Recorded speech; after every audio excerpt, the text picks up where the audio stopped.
Shalom, selamat siang saudara yang dikasih Tuhan. Kita bersyukur bahwa pada siang hari ini tempat terbuka dengan suasana angin sepoi-sepoi kita bisa datang ya. Kita mengingat walaupun kita masih di masa pandemi COVID-19, persoalan-persoalan yang diakibatkan oleh pandemi COVID-19 masih melanda kehidupan kita. Nah, oleh karena itu kita bersyukur di momentum bulan Agustus ya, bulan kemerdekaan negara kita Republik Indonesia ini, kita boleh memaknai bahwa kita diizinkan Tuhan untuk bisa meraih sebuah kemerdekaan dari tantangan yang namanya COVID-19.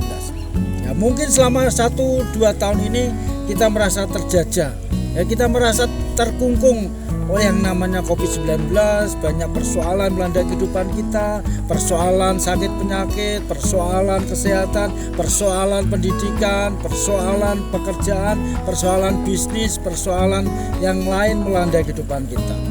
Oleh karena itu, kita memasuki momentum kemerdekaan ini, kita pakai ya sebagai batu loncatan supaya kita bisa dimerdekakan dari yang namanya pandemi COVID-19.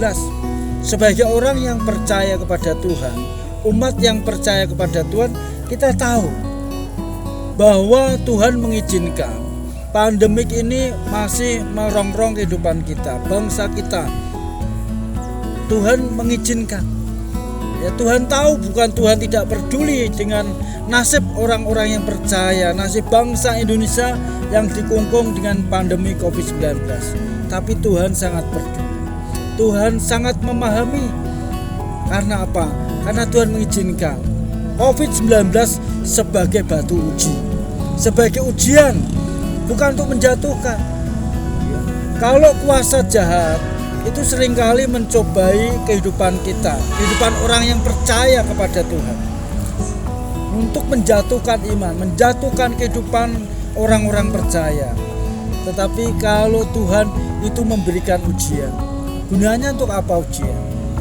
Gunanya untuk meningkatkan kualitas kehidupan kita ya, supaya Tuhan menyiapkan mutu, kualitas, kompetensi kehidupan pelayanan kita untuk naik ya ke grade, ke jenjang yang lebih tinggi.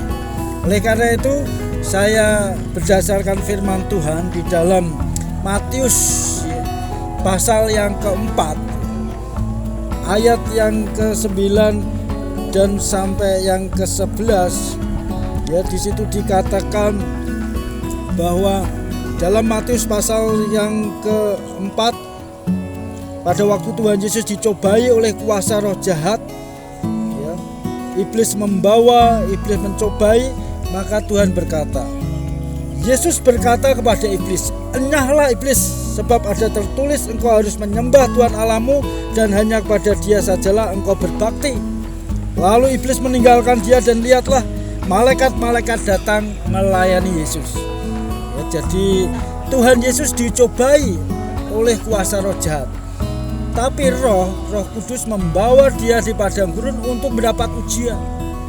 Jadi apa yang dialami oleh Yesus itu merupakan sebuah cobaan dari kuasa jahat, dari iblis, dan juga ujian yang datang dari Roh Kudus. Nah, bagaimana Yesus itu bisa mengatasi cobaan dan ujian? Nah, yang pertama, bahwa dia mengandalkan firman Tuhan. Dalam menghadapi iblis yang mencoba menjatuhkan kehidupannya, menjatuhkan apa yang Tuhan ingin tetapkan dalam hidupnya, maka Tuhan mengandalkan firman.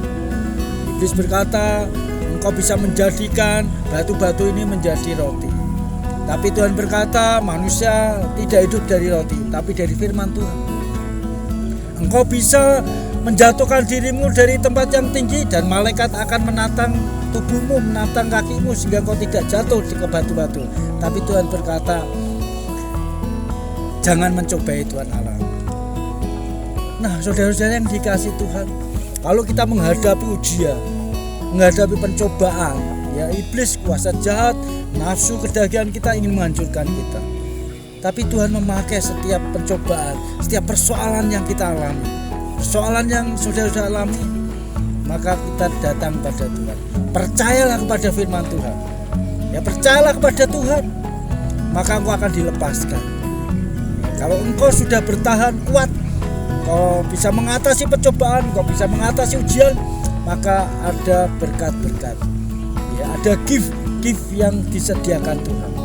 Nah, ayat yang ke-11 tadi katakan, lalu iblis meninggalkan dia, dan lihatlah malaikat-malaikat melayani Yesus. Ketika Yesus sudah menang di atas pencobaan, Yesus lulus atas ujian, maka Tuhan memberi pelayanan malaikat-malaikat.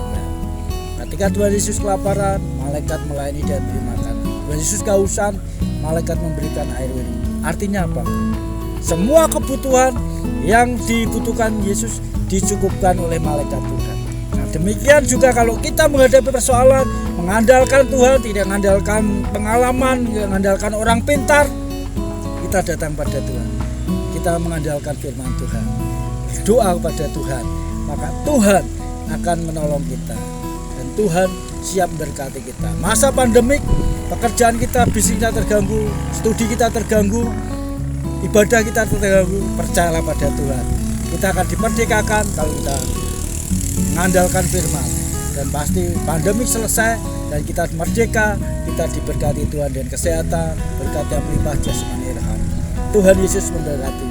Merdeka, merdeka, merdeka.